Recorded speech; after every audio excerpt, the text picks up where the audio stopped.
नमस्कार, मैं हूं आपके साथ हेमंत कुमार और आज के इस वीडियो में हम बात करेंगे ईपीएफ अकाउंट से किस तरह से अपना पूरा पैसा आप निकाल सकते हैं, क्योंकि इसे लेकर के अब ये फैसला हो गया है कि कैसे आप अपना पूरा पैसा ईपीएफ अकाउंट के ज़रिए निकाल पाएंगे, क्योंकि डॉक्यूमेंट्स की अब जमा कराने की ज़रूरत नहीं होगी और ईपीएफओ ने नियमों को और ज़्यादा आसान कैसे बना दिया है। यह आपके काम का वीडियो है, इसे इसलिए अंत तक ज़रूर देखिए, क्योंकि ईपीएफ अकाउंट से पूरा पैसा अब निकाला जा सकेगा। एम्प्लॉय प्रोविडेंट फंड ऑर्गेनाइजेशन यानी कि ईपीएफओ ने सोमवार यानी कि 13 अक्टूबर को central board of trustees CBT की बैठक की और इस बात का ऐलान किया। Central labour minister Mansukh Mandaviya की अध्यक्षता में यह बैठक हुई है, जिसमें कई राहत भरे फैसले लोगों के लिए लिए गए हैं और इन फैसलों से जो नौकरी पेशा लोग हैं उनको अपने ईपीएफ से पैसा निकालना अब पहले से कहीं ज़्यादा आसान हो जाएगा। इसे ज़रा समझने की ज़रूरत है, क्योंकि ईपीएफओ की बैठक में क्या क्या बड़े फैसले लिए हैं, इनको एक एक बार हम देख लेते हैं। तो सबसे बड़ा फैसला तो यही है कि अब 100% निकासी की सुविधा मिल गई है। ईपीएफओ ने अपने पुराने 13 जो कठिन नियम थे उनको न केवल अब खत्म कर दिया, बल्कि 3 अलग अलग कैटेगरी में ये पार्शियल विड्रॉल के नियम बनाए हैं, कैसे आप अपनी राशि को विड्रॉ कर सकते हैं। और इसमें आवश्यक ज़रूरतें हैं, जैसे बीमारी के टाइम में, शिक्षा के लिए या शादी के लिए, और इसके अलावा हाउसिंग ज़रूरतों को भी शामिल किया गया है। आप देखिए, मकान से जुड़े खर्चे अगर आपके आ गए हैं और आप ईपीएफओ की रकम को निकालना चाहते हैं तो कोई दुविधा नहीं है, अब यह आसान हो गया है और विशेष परिस्थितियों में भी ऐसा आप कर सकते हैं। और अब अगर हम सदस्यों की बात करें तो अपने पीएफ अकाउंट में मौजूद पूरी की पूरी राशि, जो कर्मचारी और नियोक्ता दोनों हिस्सों समेत, उसको भी निकाल सकेंगे। है ना ताजुब की बात? जिसके लिए आप सोच ही रहे थे वो अब हो चुका है। पहले शिक्षा, शादी के लिए केवल 3 बार की निकासी की अनुमति थी, उस नियम को अब बदल दिया गया है। अब शिक्षा के लिए 10 बार और शादी के लिए आप 5 बार ईपीएफ के खाते से राशि को निकाल सकते हैं।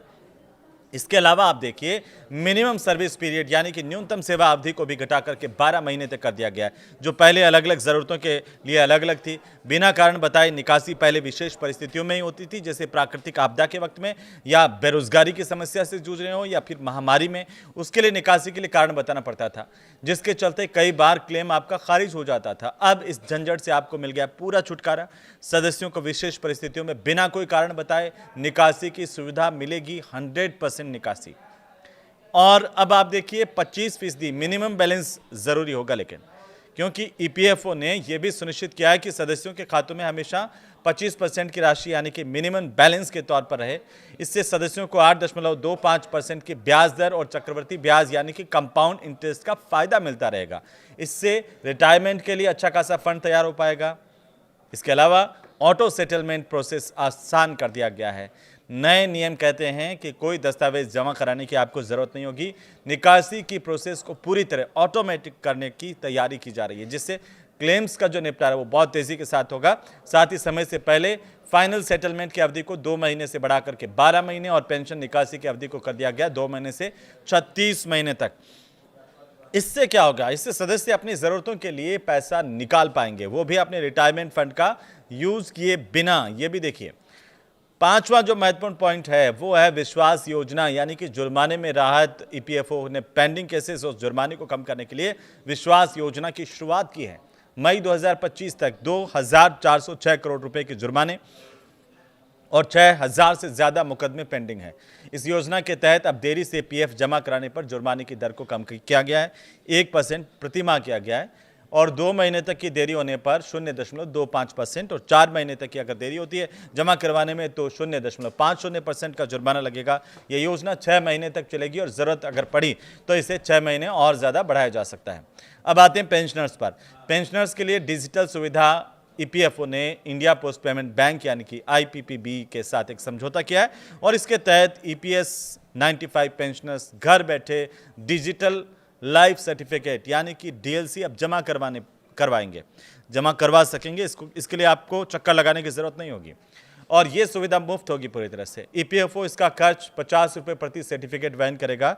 खासकर ग्रामीण दूर दराज के इलाकों के पेंशनर्स को इससे बड़ी सुविधा मिलेगी और बड़ी राहत मिल सकती है।